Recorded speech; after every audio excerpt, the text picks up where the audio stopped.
Welcome back to another episode of Rune Walking in Modern Times. I'm Ken, your host, Rune Walker, author, shaman of the Northern Traditions. If you haven't, please go ahead and listen to the pre-episode of this episode, which was put out yesterday.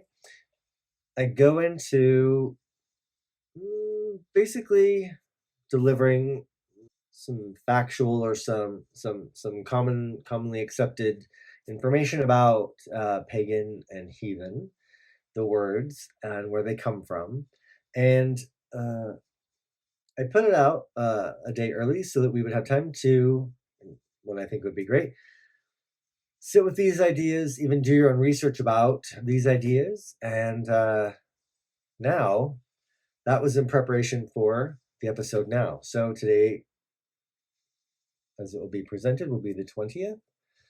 Enjoy this episode. Clearly, as you'll see, I'm picking up from where I left off in the previous one. And enjoy. Also, have a great solstice. Okay. Now, that was a lot of information rattled off at you quite quickly. My point in giving you that information was this.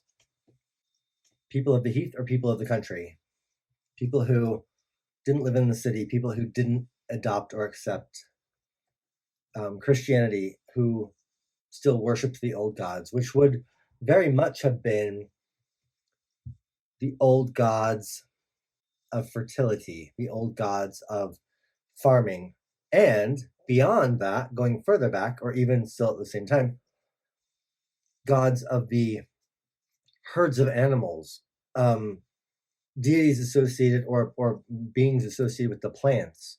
So what I'm saying at this juncture of the show is this. If we're calling ourselves pagan or heathen, and those words, one, are the antithesis or the other compared to all the Abrahamic faiths, all that does is, well, one, it puts us in opposition. It puts us, in a place of opposition to Christianity, which I think doesn't help us live in diversity and embrace it. One, two, if we're calling ourselves that, that's saying that we follow not only the old ways, but the old ways as represented by Odin, Sol or Suna for solstice, Freya, Loki, all of those deities. I'm speaking specifically in this pantheon. But what did they represent? What part of nature do they represent? What part did they represent? Now, we're looking at solstice, winter solstice. I don't do well getting up in the morning if the sun's not up. I'm very much a sun-oriented person. I really, really looked forward to winter solstice before I knew what winter solstice was. Because my only meaning for it at that point was that the amount of light in the day experienced here began to get longer. I looked forward to that. Probably like, I'm okay with Samhain. I loved it. I loved Halloween. We'll go back. I loved Halloween. I now know it as Samhain. Going into maybe mid-November, I was done. I was just done with how dark it was. I wanted more sunlight. I wanted more hours of sun during the day.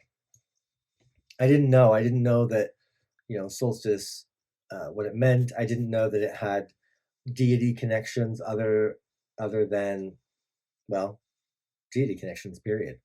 I didn't really know that even at that point, my body or my chemical makeup and the combination of my genetics from all my ancestors and growing up here knew what solstice was.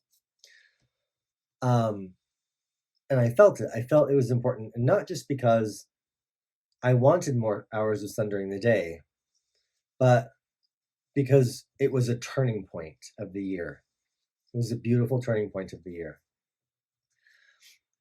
Even though now we're moving into winter, right?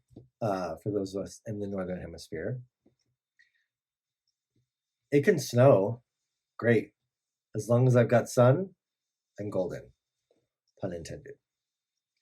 Now, having that connection or that relationship with the sun allows me a connection to soul or suna. It allows me a connection to also other things that kind of happen around this time of the year when we're on the darkest night of the year, the darkest day. And that I have to imagine that if I'm sitting here in my home and I can hear the wind whipping outside and the howling and the almost otherworldly sounds that can be made in a squall or a storm, I can imagine that it is the wild hunt. It is leading the wild hunt at this time of year.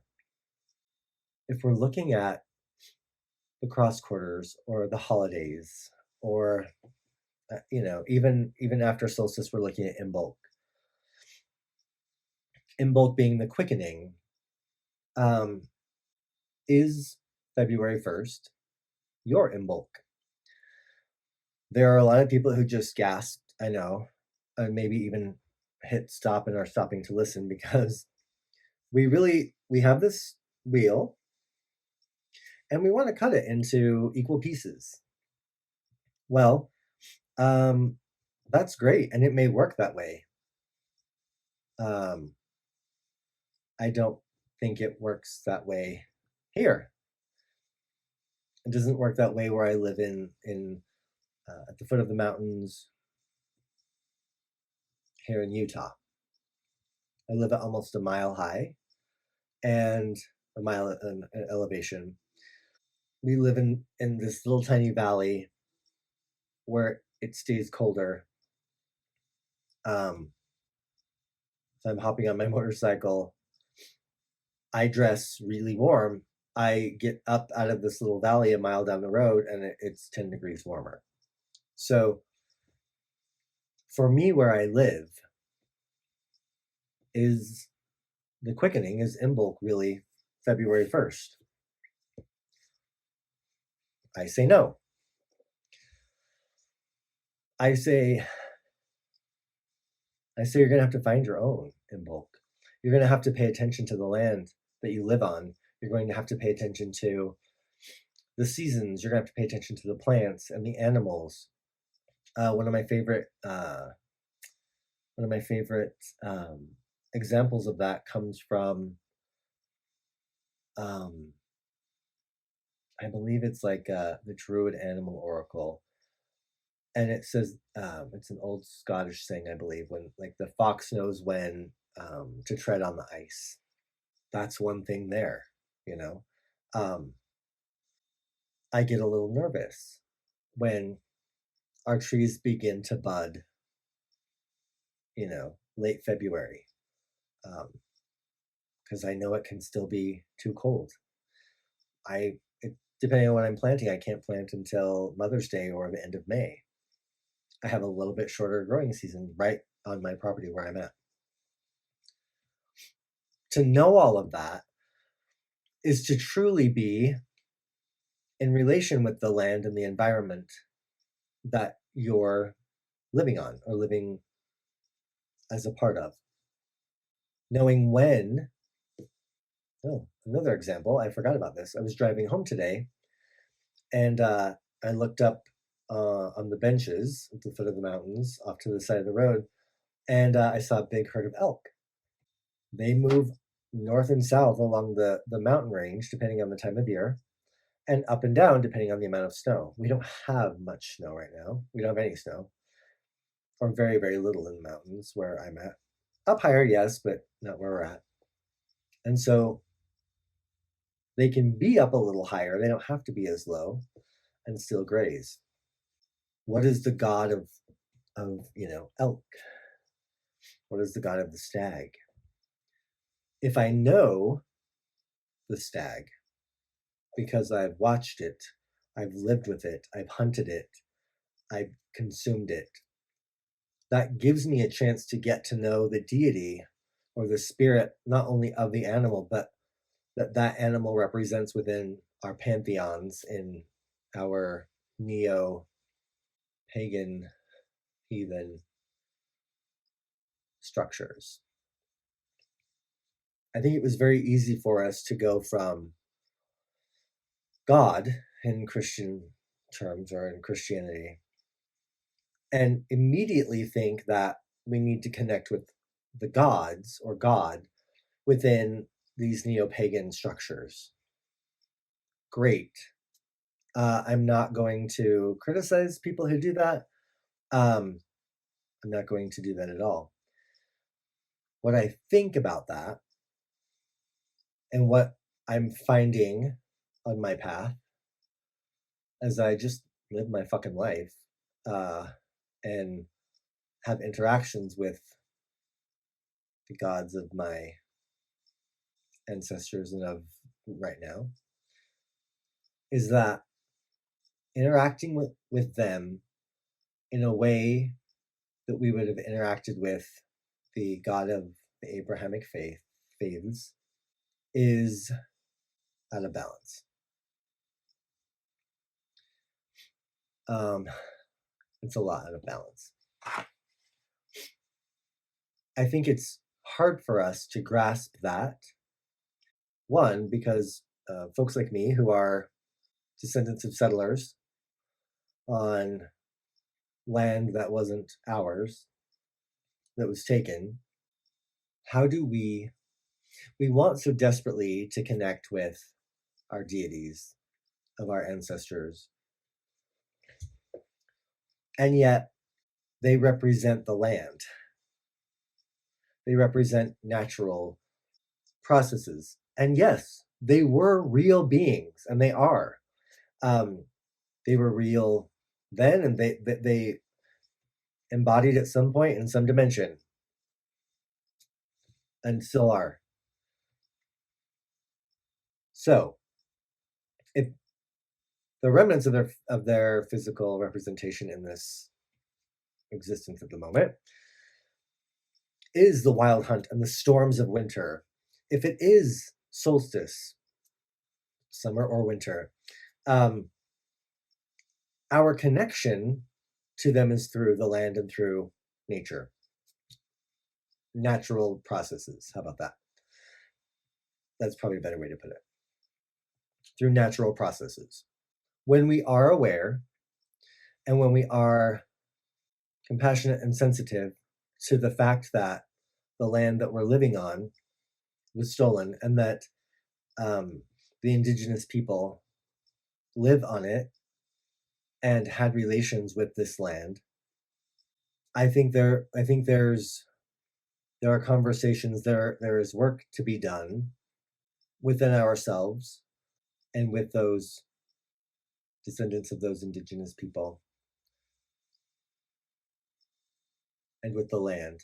Respect in all of that big circle and interconnectedness. And they have much knowledge about this land.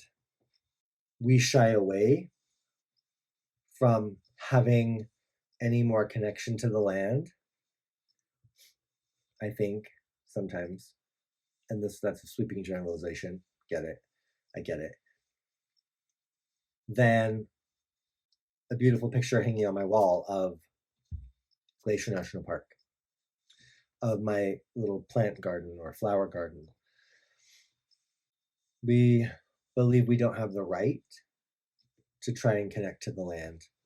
We believe on some level that we can't connect to the land. But to call yourself a pagan or a heathen means that you are connected to the natural cycles and the nature and land and the animals, I believe. So how does that look for you? What does that mean? Are we just trying to look at Thor as being a warrior? Or do we see the part where he brings the thunder and the rains that then impregnate his mother, the earth? And then in turn, he is born the next year. Do we look at Odin as only being the Allfather, or do we see him in the hundreds of names that he is referred to? I bring this up a lot in my conversations about the ecosystem I live in, not at all close to that of Northern Europe. So, how do I connect? How can I call myself a pagan? How can I develop my heathen connection to the land?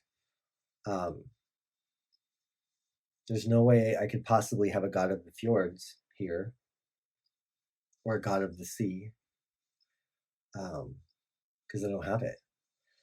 Different land spirits, yes. Can I have a relationship with Njord? Sure, if he wants that.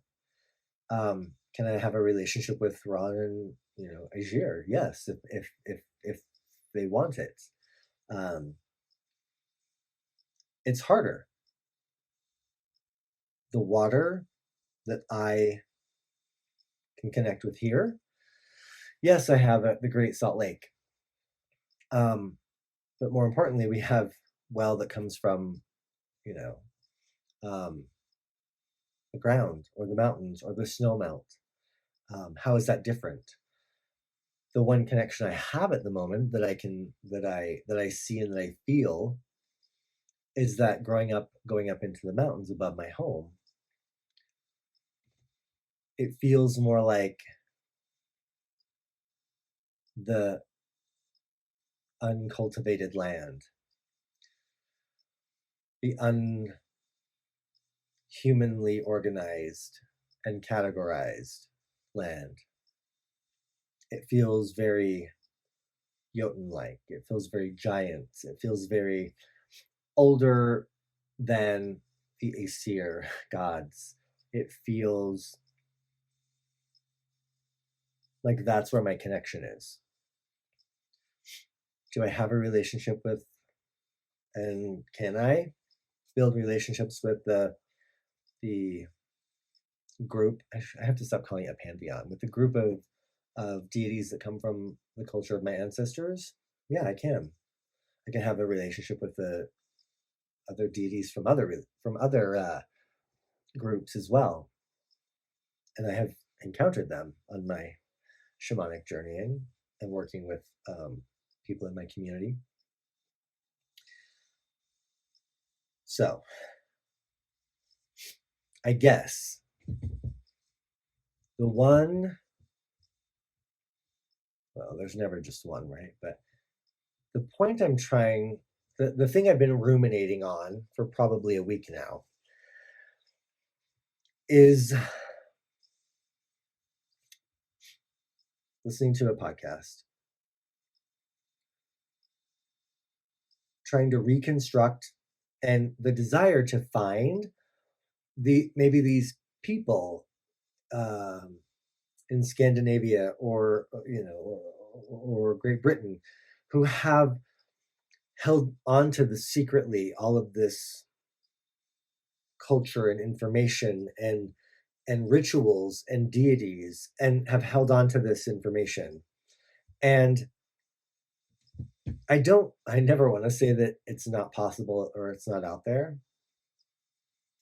But the podcast I was listening to Pardon me. The guest said, in a very supportive way, knock yourselves out. The guest lives in Scandinavia and is Scandinavian, and said that just doesn't exist. Kind of deflating for the people on the podcast.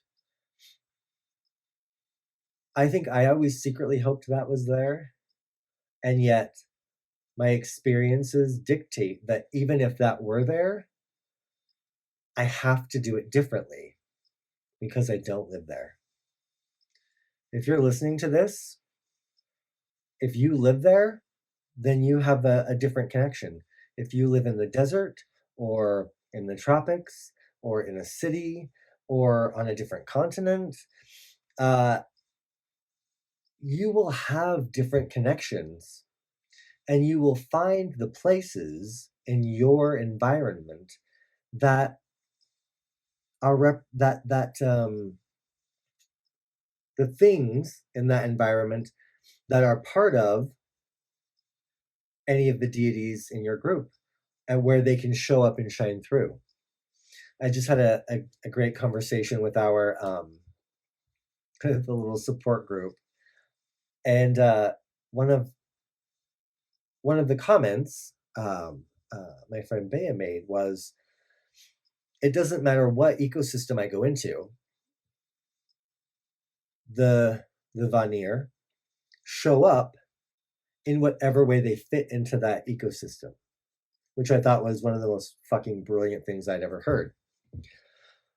I then quickly responded with, we're going to the mall, and I'm going to ask all the Norse deities to show up in whatever form, in whatever way they can, in whatever connects with them. And then we laughed about Freya being Victoria's Secret, and we laughed about, which of the gods would be going to Hot Topic. Would Thor be stuck at Foot Locker, right? Like all of these like pigeonholed ways of doing it. But when you're in a city, how does Odin show up? When you're in a city, how does Freya show up? They can. And to think that we only can connect and with them in a way that looks like the setting of Northern Europe is a serious roadblock, I believe, for each of us in getting to know them and developing not only relationship, but a living practice that's living and evolving and growing, deepening. Yeah. So I know that was a lot this episode, probably like 40 minutes. So I appreciate you hanging out with me. I hope that you have a beautiful solstice, or Yule, or Christmas, or whatever other word you use. I personally am super grateful for the returning of the sun. I'm grateful that even though we're moving into a time of snow, fingers crossed for us, that it's also the coming of more light. I bless you that each of you will have more light coming into your life as we move forward from the solstice until we reach the summer solstice. I bless you that in the coming turn of the year, that you will have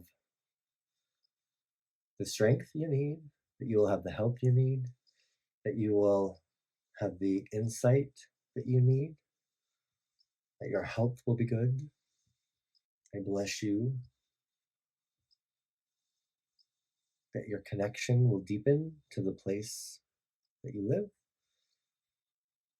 Thank you for joining me.